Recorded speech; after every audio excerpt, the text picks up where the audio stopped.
Welcome to Khalsa computer. Video को like करिए, channel को सब्सक्राइब करिए और चैनल पर बने रहें नई अपडेट के लिए। नमस्कार, मेरा नाम रंजीत सिंह। मेरे यूट्यूब चैनल खालसा कंप्यूटर पर आप सभी का स्वागत है। आज का हमारा ये चैप्टर 3 का पार्ट 5 वीडियो है, जिसमें हम डिस्कस करने वाले हैं लिब्रे ऑफिस के अंतर्गत राइटर के बारे में। तो लिब्रे ऑफिस को डाउनलोड करके कैसे इंस्टॉल करते हैं, इसके ऊपर हमने एक सेपरेट वीडियो बना रखा है। उसका लिंक मैं अपने डिस्क्रिप्शन बॉक्स में दे दूंगा, वहां से आप उसे देखकर लिब्रे ऑफिस को डाउनलोड और इंस्टॉल कर सकते हैं। तो पहले हम जान लेते हैं कि लिब्रे ऑफिस क्या होता है। तो जो हमारा लिब्रे ऑफिस है वो चैप्टर 3 वर्ड प्रोसेसिंग के अंतर्गत उसका पहला चैप्टर राइटर आता है। तो लिब्रे ऑफिस एक open source office application software है जो ऑफिस संबंधित सभी विशेषताओं से युक्त एक ऑफिस सूट है।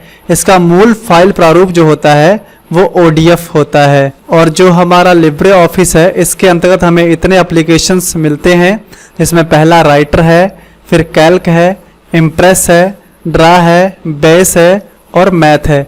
इतने एप्लीकेशन सॉफ्टवेयर हमें लिब्रे ऑफिस के अंतर्गत मिलेंगे। फिर उसके बाद देख लेते हैं कि जो रिक्वायरमेंट है लिब्रे ऑफिस कैसी ऑपरेटिंग सिस्टम पर काम करेगा।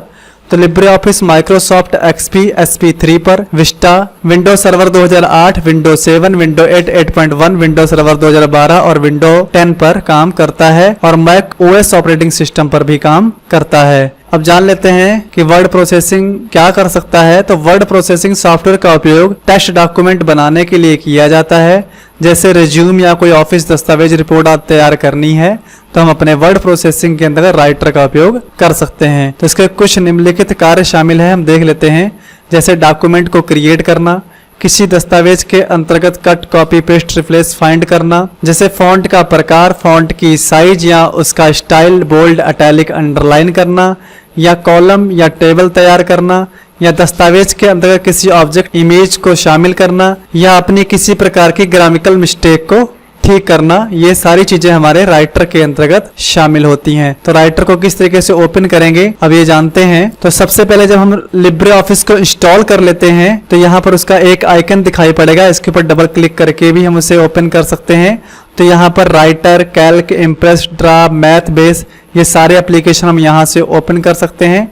यहाँ से हम जो रीसेंट डॉक्यूमेंट्स जो हमने बनाए होते हैं वो दिखाई पड़ेंगे, इनके ऊपर क्लिक करके डायरेक्टली उन्हें हम ओपन कर सकते हैं। तो यहाँ से हम क्लोज कर देते हैं। दूसरा तरीका है, यहाँ सर्च बॉक्स में लिब्रे ऑफिस लिखते हैं तो यहाँ पर लिब्रे ऑफिस ऐप्स दिखाई पड़ेगा, इसके ऊपर क्लिक करके भी हम उसी तरीके से अपना मनचाहा एप्लीकेशन खोल सकते हैं और रीसेंट डॉक्यूमेंट खोल सकते हैं। तीसरा तरीका है, यहाँ पर स्टार्ट बटन पे क्लिक करेंगे और यहाँ पर हम ऑल प्रोग्राम की लिस्ट में जाएंगे तो यहाँ लिब्रे ऑफिस देखेंगे। यहाँ पे क्लिक करेंगे तो यहाँ पर हमें सारे प्रोग्राम्स दिखाई पड़ेंगे लिब्रे ऑफिस के अंतर्गत, जिसमें हम अपना राइटर चूज कर सकते हैं, मैथ चूज कर सकते हैं, इम्प्रेस, पावर पॉइंट चूज कर सकते हैं, या यहाँ पर कैल्क यूज कर सकते हैं। तो जो भी हम यहाँ पर चाहते हैं उसके ऊपर क्लिक करेंगे और यहाँ से ओपन कर सकते हैं। इसे यहाँ से स्टार्ट मेन्यू में शामिल करने के लिए राइट क्लिक करेंगे और यहाँ से पिन टू स्टार्ट कर देंगे तो वो हमारे स्टार्ट मेन्यू में शामिल हो जाएगा। इसके ऊपर एक बार क्लिक करते ही इसे हम ओपन कर सकते हैं। यहाँ से अगर हम इसे चाहें तो टास्क बार में भी शामिल कर सकते हैं। इसके लिए हमें राइट क्लिक करना होगा। यहाँ से मोर में जाते हुए पिन टू टास्क बार कर सकते हैं, जिससे ये हमारे टास्क बार में शामिल हो जाएगा। यहाँ पे लिब्रे ऑफिस राइटर पर क्लिक करते हैं तो यहाँ से हम राइटर को बड़ी आसानी से खोल सकते हैं। अगर हम किसी और चैप्टर पे जाना चाहते हैं तो फाइल में जाके ओपन करते हैं तो यहाँ पर हमें सभी ऑप्शंस फिर से यहाँ मिलेंगे कि अगर हम चाहें तो यहाँ से स्प्रेडशीट खोल सकते हैं, प्रेजेंटेशन के लिए चाहें तो यहाँ से पावर पॉइंट को खोल सकते हैं, या किसी चैप्टर को खोल सकते हैं। तो ये हमारी सुविधा यहाँ पर हमें मिलती है। अगर इसका कंपैरिजन माइक्रोसॉफ्ट के वर्ड के साथ करें तो माइक्रोसॉफ्ट वर्ड को खोल लेते हैं तो माइक्रोसॉफ्ट वर्ड कुछ इस तरीके का दिखाई पड़ेगा और लिब्रे ऑफिस का इंटरफेस कुछ इस तरीके का दिखाई पड़ेगा। तो लगभग ये सेम है। इसको व्यू में जाकर यहाँ से यूजर इंटरफेस में जाते हुए यहाँ स्टैंडर्ड टूल बार पे अगर आपका चल रहा है तो कुछ इस तरीके का दिखाई पड़ेगा और अब टैब्ड कर देंगे। टैब्ड का इस्तेमाल करने से लिब्रे ऑफिस और माइक्रोसॉफ्ट वर्ड जो है लगभग एक सेम जैसे दिखाई पड़ने लग जाएंगे, तो आप आसानी से काम कर पाएंगे। लिब्रे ऑफिस के अंतर्गत जो हमारे फाइल की फर्स्ट फाइल होती है वो अनटाइटल्ड 1 के नाम से रहती है और जो हमारा माइक्रोसॉफ्ट वर्ड होता है उसकी जो पहली फाइल होती है वो डॉक्यूमेंट 1 के नाम से रहती है। यह कभी कभी एग्जाम में पूछा भी जाता है, तो हमें ध्यान रखना है कि लिब्रे ऑफिस के अंतर्गत अनटाइटल्ड 1 के नाम से रहेगी और माइक्रोसॉफ्ट वर्ड के अंतर्गत अगर पूछा जाए तो डॉक्यूमेंट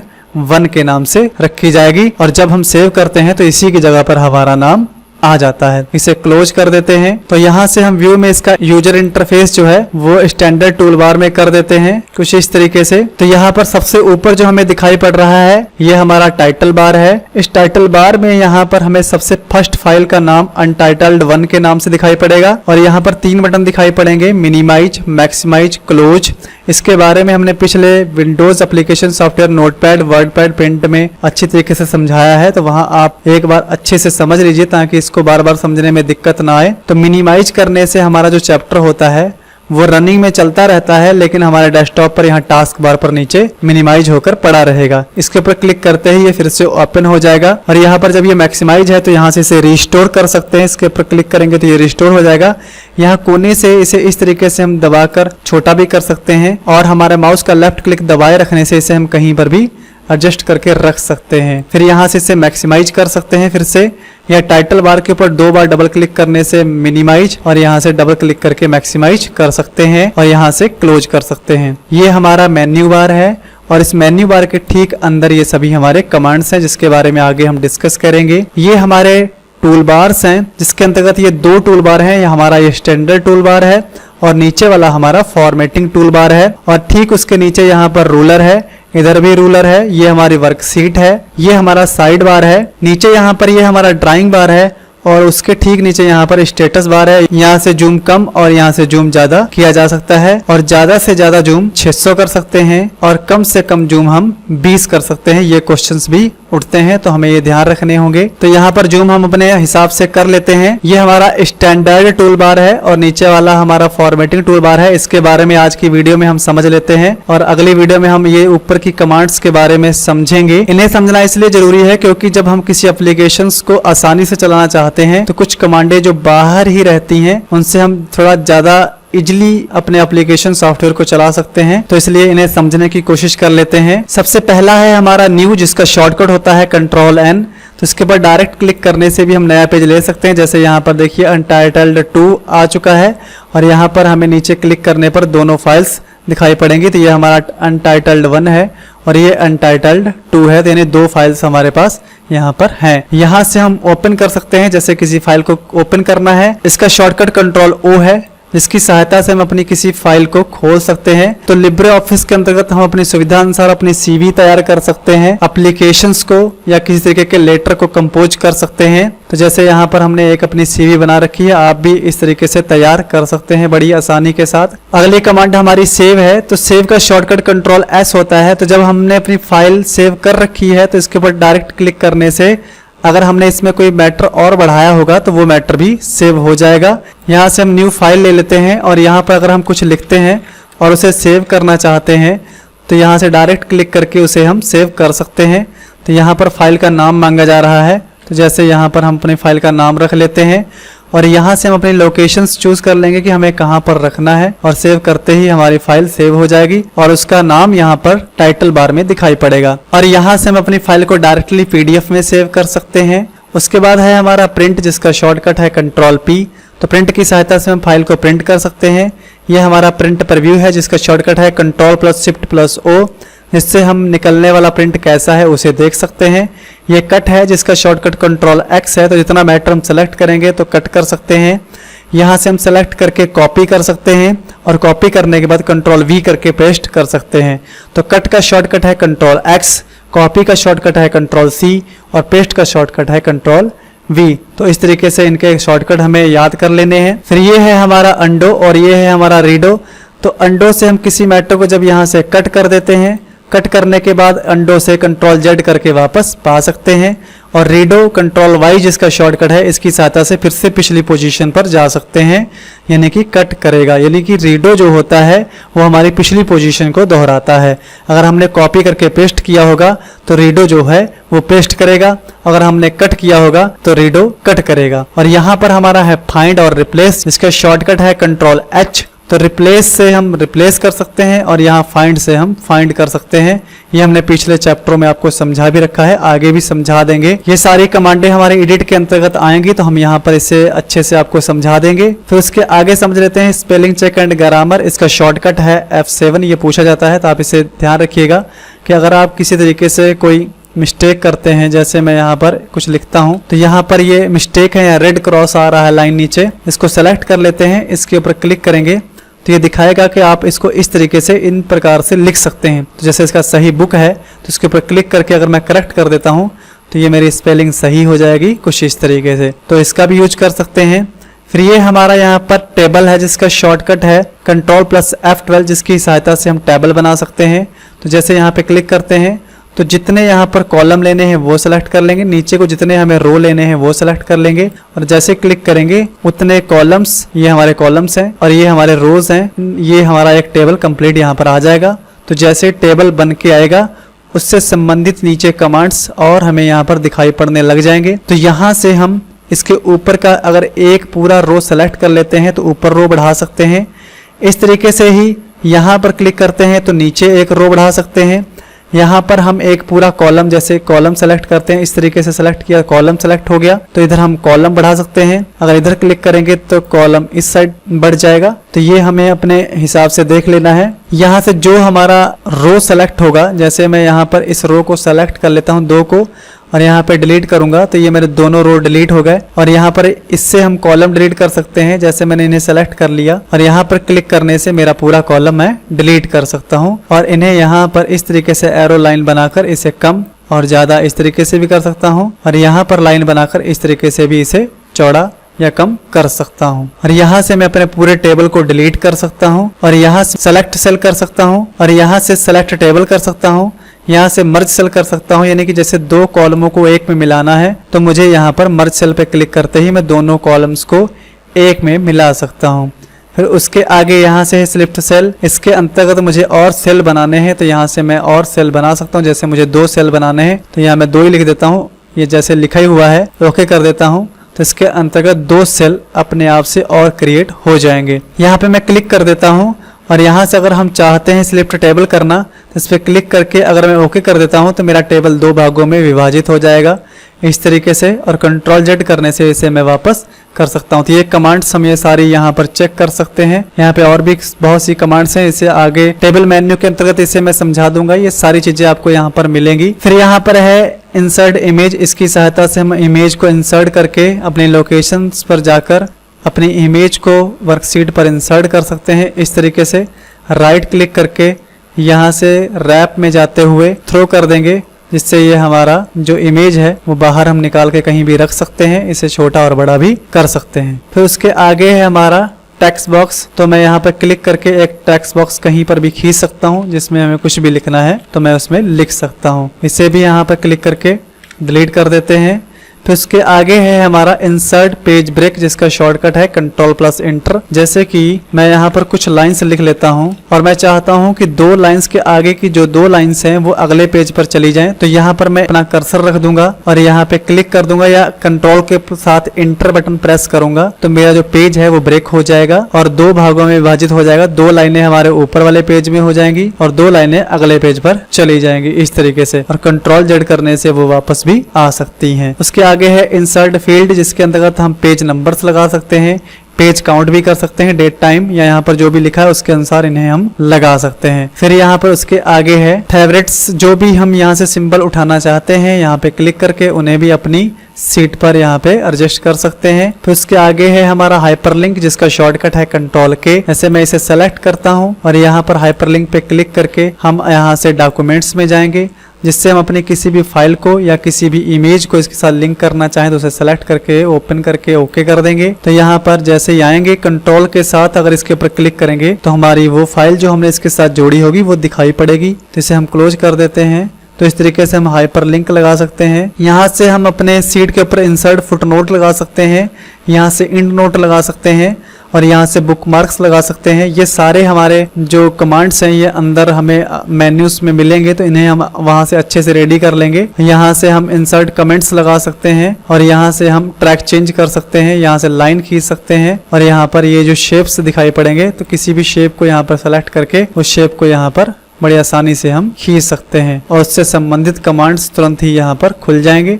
जिसमें हम कलर वगैरह और उनसे संबंधित जो भी यहाँ पे लाइंस, वो सारी चीजें हम चेंज कर सकते हैं। इसे डिलीट कर देते हैं। फिर उसके आगे नीचे है हमारा फॉर्मेटिंग बार। तो फॉर्मेटिंग बार के अंतर्गत हमारा सबसे पहला है यहाँ पर लाइंस स्टाइल। तो यहाँ पर हम कोई भी हेडिंग्स अप्लाई कर सकते हैं इस तरीके से, और यहाँ से हम चाहें तो अपनी लैंग्वेज चूज करके लैंग्वेज चेंज कर सकते हैं, जो भी लैंग्वेज लगाना चाहते हैं। ये हमारा साइज है, तो यहाँ से हम अपने फॉन्ट का साइज सबसे कम 6 और सबसे ज़्यादा यहाँ पर 96 कर सकते हैं, और अपनी पसंद अनुसार कोई भी लगा सकते हैं। यहाँ पर बोल्ड कंट्रोल B जिसका शॉर्टकट है, इससे हम बोल्ड कर सकते हैं और बोल्ड हटा भी सकते हैं।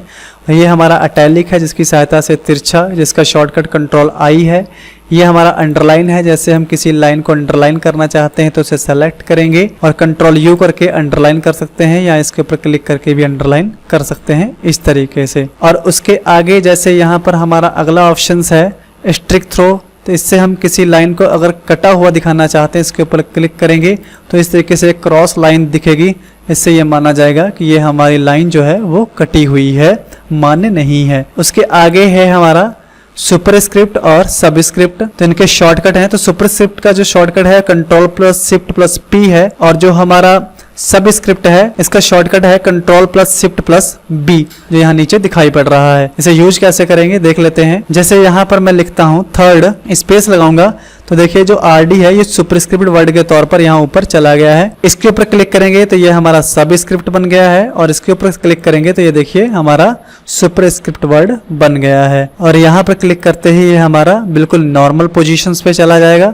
इसको एक और अच्छे तरीके से समझ लेते हैं। जैसे हम यहाँ पर कुछ लाइंस लिखते हैं और इन्हें सेलेक्ट करते हैं। सेलेक्ट करने के बाद यहाँ से हम इसका एक कलर लगा देते हैं, यहाँ से बोल्ड कर देते हैं और इनका साइज बड़ा कर देते हैं, और ये सारी चीजें हम हटाकर इसे पुनः इसकी पुरानी पोजीशन पे लौटाना चाहते हैं। तो हम एक बार clear direction formatting control plus M इसका शॉर्टकट है, इसके ऊपर क्लिक करेंगे तो ये बिल्कुल ही पुरानी पोजीशंस पे लौट जाएगा जैसे हमने इसे सबसे पहले लिखा होगा। तो इस तरीके से इसका यूज कर सकते हैं। ये हमारा फॉन्ट का कलर है। तो जो लाइन्स हम सेलेक्ट करेंगे उसके ऊपर यहाँ से हम अपना मनचाहा कलर लगा सकते हैं कुछ इस तरीके से। और उसके बाद अगर हम चाहते हैं कि इस लाइन को अलग से थोड़ा देखना चाहें तो यहाँ से हम हाईलाइट कलर चूज करके जो भी हाईलाइट कलर लगाना चाहते हैं वो हाईलाइट कलर लगा सकते हैं, जिससे वो लाइन अलग से हाईलाइट होकर दिखती रहेगी। ये हमारे अलाइनमेंट हैं, इनको भी हम अपनी एक वीडियो में समझा चुके हैं।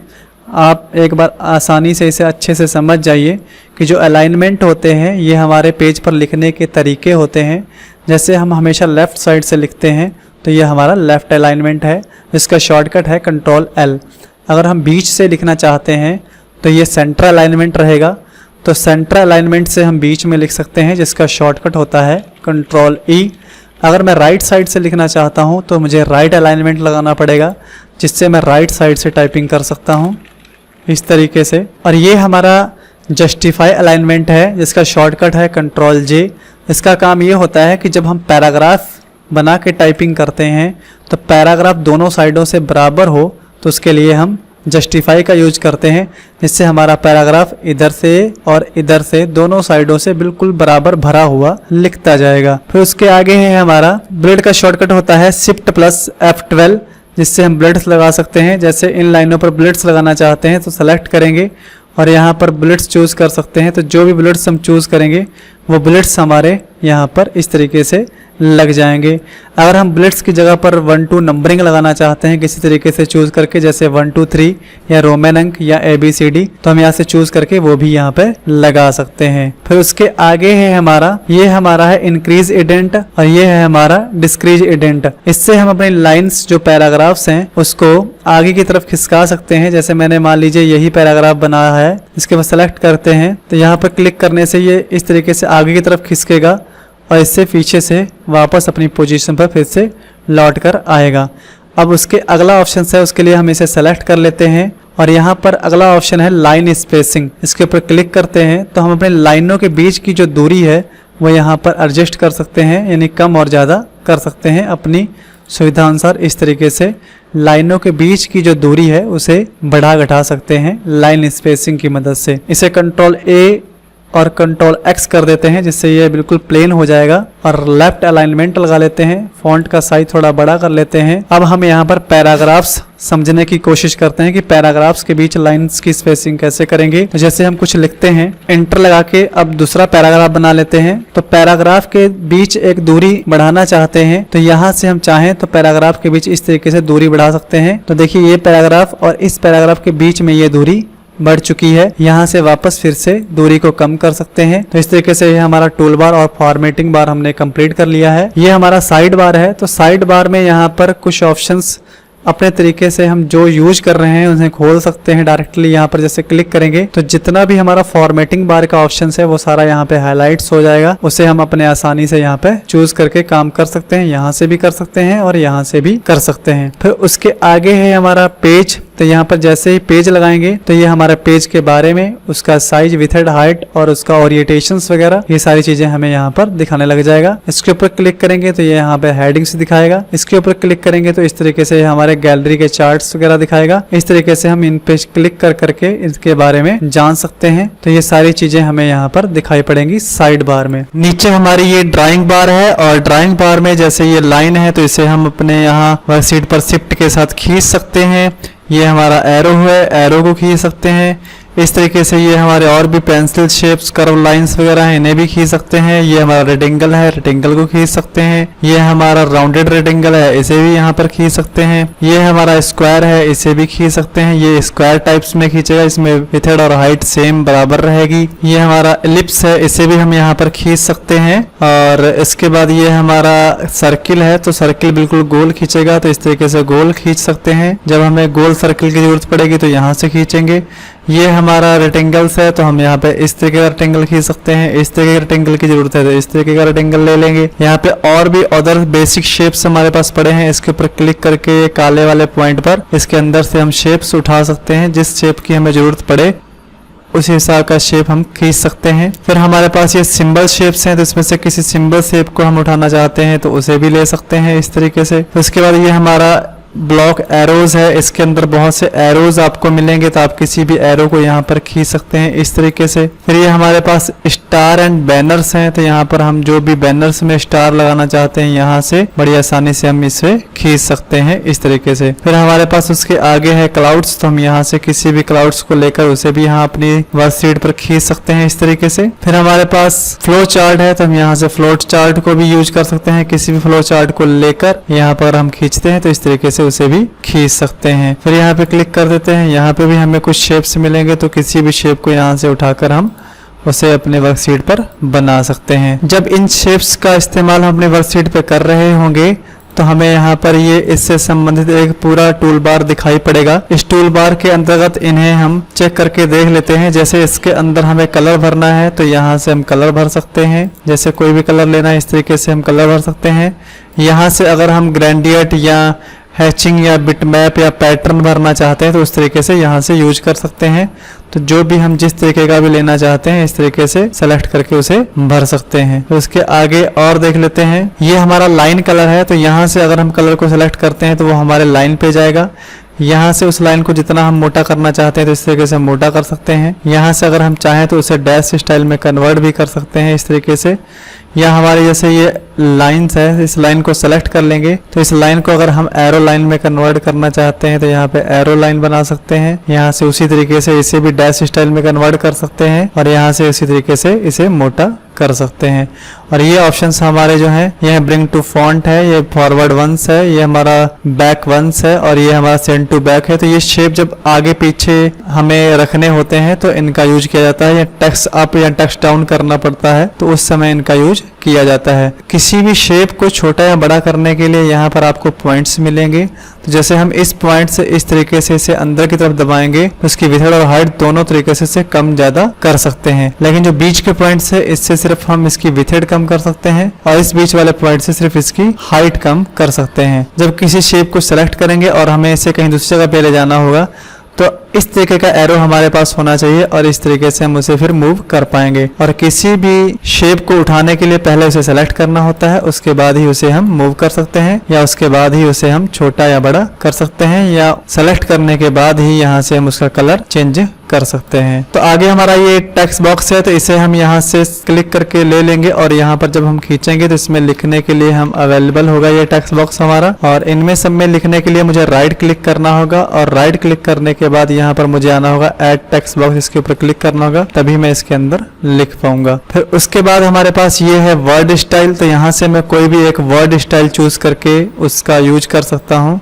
जैसे मैंने इसे ले लिया, ओके कर देते हैं, तो ये हमारा यहाँ पर इस तरीके से दिखाई पड़ेगा। जैसे ये हमारा इस शेप के पीछे है, इसे मैं ऊपर ले जाता हूँ तो मुझे यहाँ से लेना होगा ब्रिंग टू फॉन्ट, तो ये ऊपर आ जाएगा। इसके ऊपर डबल क्लिक करने से मैं यहाँ पर जो भी लिखूंगा तो वो मैटर इसके ऊपर आ जाएगा।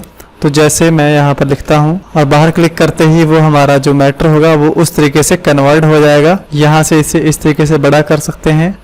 बड़ा करने के बाद उसी तरीके से यहाँ से हम अपना कलर चूज कर सकते हैं। ग्रेडेड कलर्स में जो भी हमें पसंद होगा वो कलर हम इसके अंदर भर सकते हैं और यहाँ से हम इसकी स्टाइल को चेंज कर सकते हैं। तो यहाँ पर जाकर अगर हम किसी स्टाइल को चूज करते हैं तो उसी तरीके से हमारा ये शेप कन्वर्ट हो जाएगा। फिर उसके बाद आगे यहाँ से अगर हम चाहें तो इसका जो साइज है वो बिल्कुल एक लेवल में ले सकते हैं और यहाँ से जैसे पहले था वापस फिर क्लिक करके कर सकते हैं। और यहाँ से हमारा अलाइनमेंट है, जो उसके लिखने का अलाइनमेंट है वो यहाँ से हम सेंटर से या लेफ्ट अलाइनमेंट या राइट अलाइनमेंट या वर्ड जस्टिफाई करके हम यहाँ से कर सकते हैं। और यहाँ से हम क्लिक करके इसे टाइट करना चाहें तो यहाँ इस तरीके से टाइट कर सकते हैं। देखिए इसका प्रभाव हमें यहाँ पर दिखाई पड़ेगा। तो इस तरीके से हम यहाँ से जिस तरीके से चाहते हैं उस तरीके से अपने अनुसार, जैसे हम नॉर्मल रखते हैं तो नॉर्मल कर देते हैं। यहाँ पर क्लिक करके हम इसको 3D में कन्वर्ट कर सकते हैं। जैसे 3D में कन्वर्ट करेंगे तो हमारे ये ऑप्शन खुल जाएंगे। तो यहाँ से हम इसे मूव कर सकते हैं